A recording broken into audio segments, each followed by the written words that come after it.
So Albert Einstein is famous for saying many things, but one of the things that he said that's very clever was, if I had 1 hour to solve a problem, I would spend the majority of that time, 55 minutes, trying to figure out what question to ask. And I think humanity is at a point right now where we have to ask a very important question. I'm going to come back to that question in a moment. Before doing that, a smaller question is, how do you feel? I know that's a question that we don't really actually listen to and think about that much, but moving from Einstein into our day, every day, we have AI news nonstop, and there's all sorts of great, exciting stuff. And me being a tech entrepreneur and a tech executive working at companies like Shopify and Meta and leading my own companies, I'm super excited. I'm vibe coding nonstop, and I see the opportunities for all this. But at the same time, I also see a lot of doom and gloom in the news, and I see a lot of challenges for a lot of different types of jobs. So there's, major job losses, right? And we already see companies like Block talking about this, and Anthropic CEO constantly talking about how white-collar jobs are going to be eliminated. And ultimately, what this leaves us with is this huge feeling of uncertainty, right?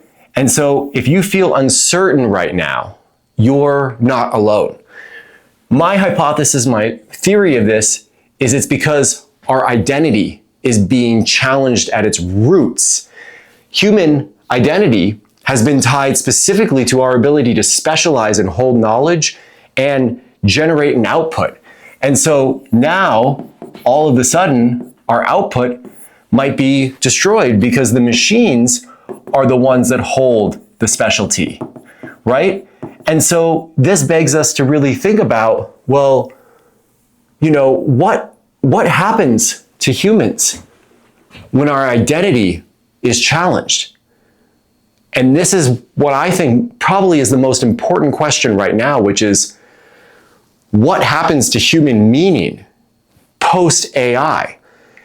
If we are no longer valuing ourselves because of our output, our ability to provide, our ability to make progress, etc., essentially, we are in a crisis of meaning. And I don't think that we as a society, whether we think about this collectively or just in factions across different governments, are actually ready for this. The only answer so far has been, well, we should tax the AI companies more, and then we get universal basic income, and then we'll just throw some money at the problem. But what if money no longer needs to exist? What if everything we think about in dollars and cents actually becomes worthless? That also challenges our meaning. And so we have to look back to history, like Ray Dalio always says. History repeats itself. What are some of the principles? What are some of the learnings? Well, going in reverse order, right? We've had the digital revolution. We've had the Industrial Revolution, and we've also had, of course, my favorite, which I can't spell, I'm sure, is the Renaissance. All of these were gigantic shifts, and they were changes in the way that we thought about our value and our systems and our identity and what our new place in the world is. And they all have something very much in common. All of these were people banding together to overcome challenges in an intentional way. The Renaissance didn't just happen because some people started painting and then figuring out architecture. It happened because there were patrons who made this possible. The Industrial Revolution happened because there were sponsors and there were ways of channeling, there was organization. And so if we think about all of this and how it applies towards the future, we then have to figure out how to band together and identify our path forward as humans in post-AI. So this brings us to, what is human meaning? And how can we actually connect to what really matters and what it really means to be human? I think ultimately, in many ways, we've forgotten that. We're so zoned into our phones nonstop. I'm speaking for myself. And so focused on productivity that we've actually forgot in many ways, what it means to be human. And so there's this 3R approach that I'm about to walk through that I believe is a framework for us to advance and solve some of these problems to help identify what human meaning is. The first thing is remembrance. And remembrance is a term that is often used in association with kind of this like woo-woo spiritual culture. Remember who you are, that you're an infinite powerful being. And because of that, it gets dismissed a lot. But I would ask all of us to not have those biases when I talk about remembrance now. If you take a look at the root element of actually who we are, being meat suits that have some form of electricity chartering through us that are capable of doing wildly insane things, pushing rockets into space, we are pretty infinite, powerful beings. And regardless of your spiritual belief or religious belief, there's something more than meets the eye. And I refer to that as magic. Not Harry Potter magic, but there's a whole sense of our capabilities that are far beyond what we think they have. Psychic abilities, telepathy, the ability to do remote viewing, like the way that the CIA and the military have been studying consciousness and doing this type of stuff all for years and years and years. There's a lot of human power that humans are just not in touch with, in their ability to go inwards and use feelings as a technology in order to manifest and create reality and shift consciousness around them. And so remembering who we are is step one. The second piece here is ritual. Ritual is something that many of us maybe never had, but have certainly lost. There is no kind of, sitting around the fire, singing songs, storytelling on a regular basis. Storytelling today is associated with Instagram and TikTok, right? And so we at a human level have lost our ability to really connect with one another. Instead, we lie in bed and we like photos and we send DMs because they mimic close friend communication, but they're not actually remembrance and real connection. And then the last piece here is research. What does it mean to use AI to help develop human meaning? And I refer to this as there needing to be a new class of polymaths. In the Renaissance, the polymaths were the ones who basically pushed all of the agendas and the innovations forward. But now the AI is the polymath. So what is the next form of polymath in this post-AI era? Well, Tristan and I, Tristan's my co-founder in this project, refer to this as the architects of meaning. And we need this new class of people to be architects of meaning, to do deep thinking around what it means to be in time and space right now as human beings. How do we use AI? How do we create new industries?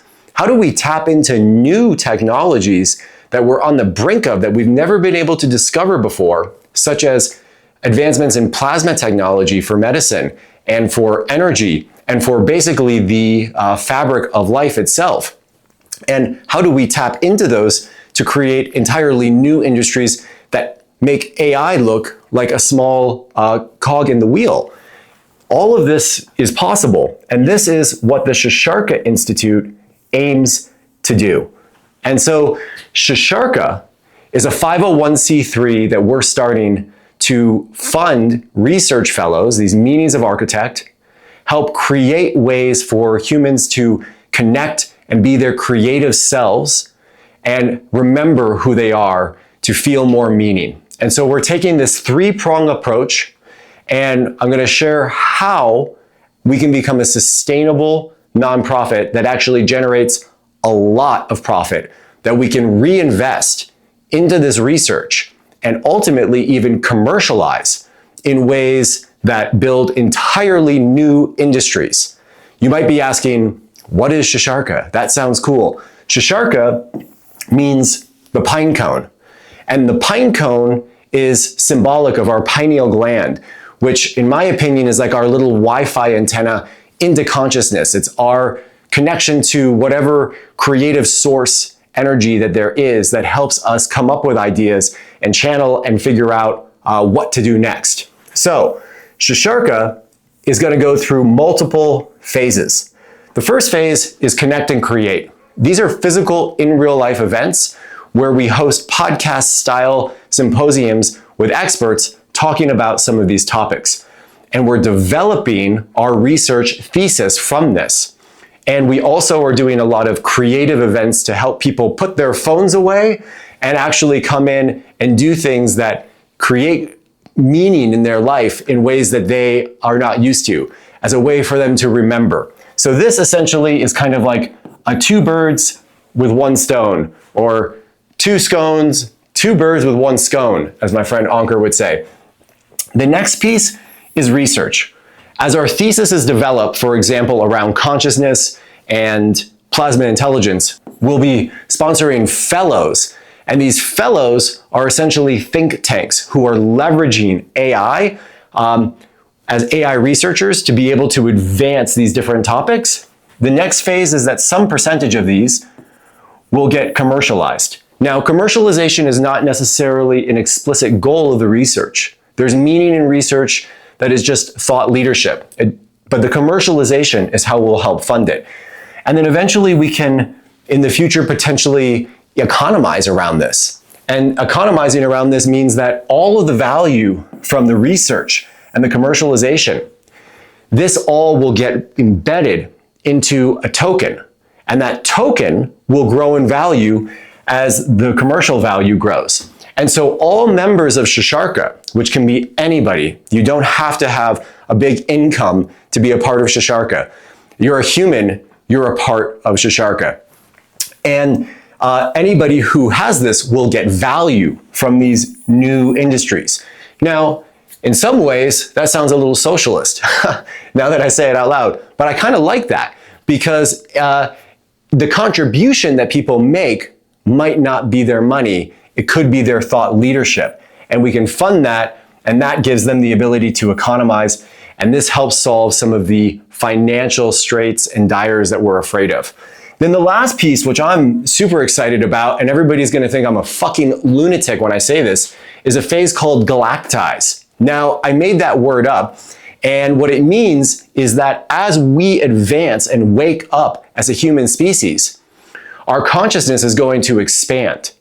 And as our consciousness expands, we are probably going to find our way into outer space, as we know with Elon Musk doing journeys and Jeff Bezos doing journeys. That's already happening, but also our place in the cosmos from an inner perspective. And so the question here becomes, what is space-time? And how does the human civilization fit into that? Now, I have zero plans for this now, but this is more like a 2050 vision. And I hope you find that just as interesting. So, the real question I have right now is this crisis actually a gift? Is it possible that artificial intelligence being channeled down and giving us this wake-up call that our current jobs might be at risk, our current financial system might be at risk? Is this actually a gift, a way to rethink? And if that's the case, who are the next architects of meaning? And how will we build systems around that?